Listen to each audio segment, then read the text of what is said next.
Key of C chord etude. Okay, so now this one is a bit more expansive.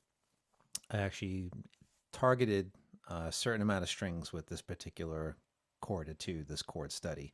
We kept everything in the key of C, and you can see by all this crazy, what they call nomenclature, if you want to get fancy with the terminology, but the chord names. You can see there's different slashes here after each chord name. So what I tried to do was keep everything set up where you have the C chord, D minor, E minor, F, G, A minor, B diminished, and the C chord up an octave. Okay, not really an octave technically, but pretty much up to the final chord here. So what's happening here with the slash and then the letter after it? What happens with that is it's known as a polychord. Okay, so you have the notes of the chord, but you have a letter that's in the bass, the lowest string. In this case, on the C chord, I'm going to try to make this bigger. I've been doing this a lot, and I think it's pretty helpful. Let's go 200%. It's pretty big. All right, that's much better. Now you can see things. So I will try to scooch this over. You know what? I'm going to bring it down a little bit lower, if I can do that. 150. That's pretty good. Okay, so in the first C chord, you can see where it's voiced. It's played on the top three strings. And the whole entire thing's going to go through twice. 8 measures, playing all the chords in the key of C, only on the top three strings, the G, the B, and the E string. Now, if I highlight this chord, you can see what's in there.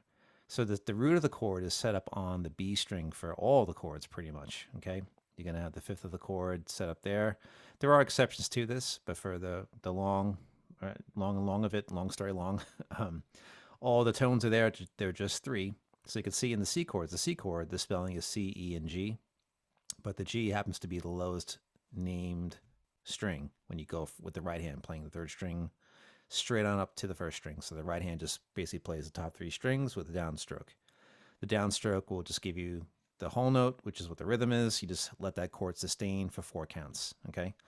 And I think, did I enact the metronome? Yeah, the metronome will play. When I do the playback, you'll hear the metronome clicking off, okay? So it's nice and big with the spelling of the chord. That's your first chord. All right. Now on the fingering here on this one too is just set up with the index finger.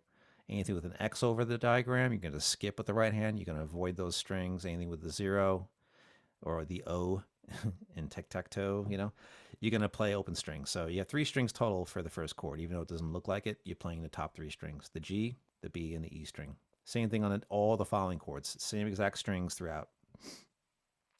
On the next chord, you can see it's a D minor chord, so the spelling is D, F, and A, but the notes are in a different order. So you can see again, the highlighted note is the root of the chord, and that's where your D is, 3rd fret of the B string.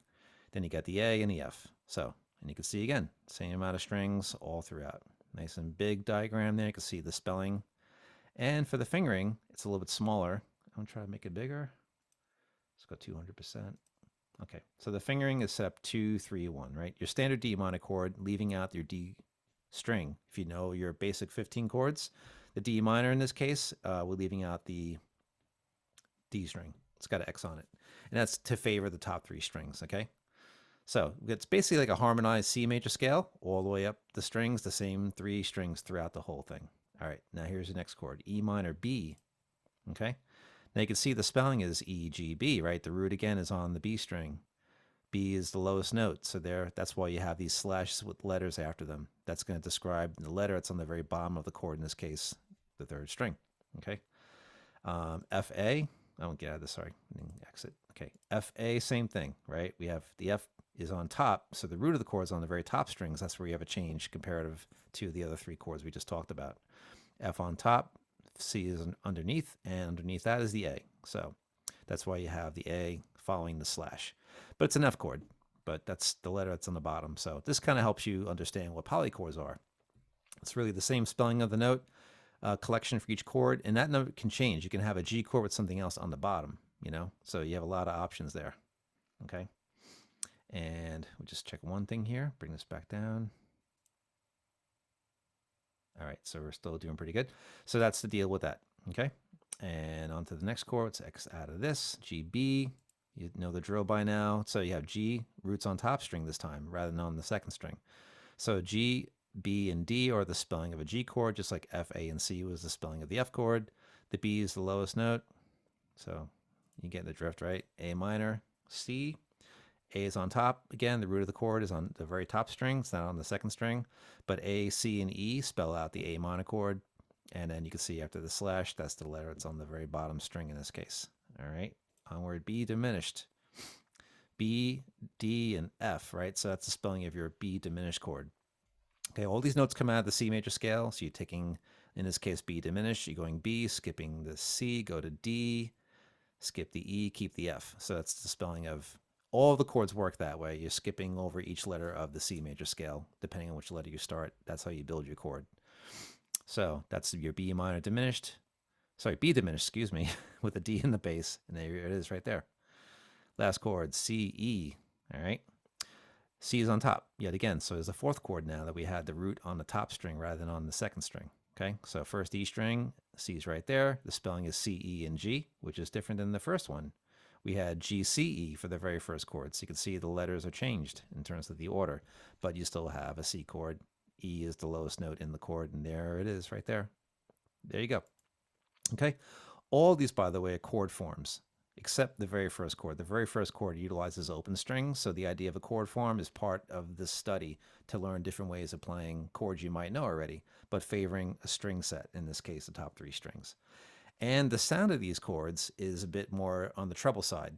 Trebly, not very bassy, not very mid-range, but definitely on the high treble side, right? So if you want something to cut through in your rhythm guitar playing, if you got multiple guitar players you're playing with, or you just want to add a part to an existing part that has a contrast, these are great chords to hang out with. And they're simple because they're just 3 strings all the way through. Mixing and matching them in chord progressions is another challenge you can check out, all right, as you play some of these. Okay, so I'm going to shrink it a little bit.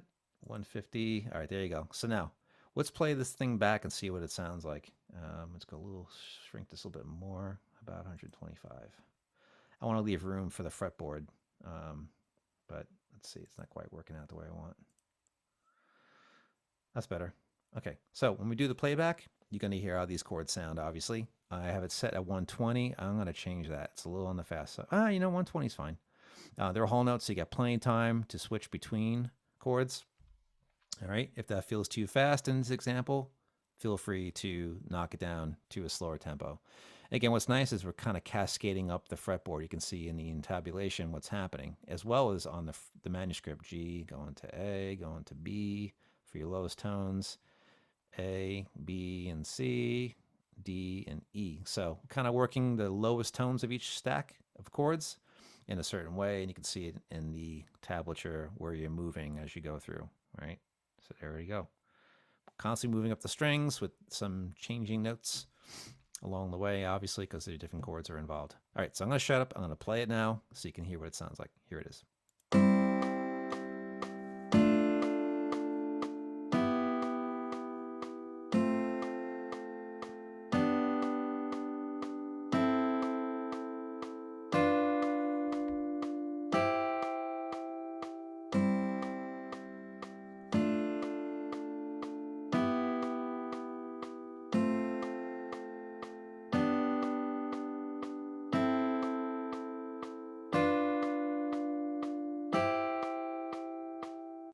Okay, there you go.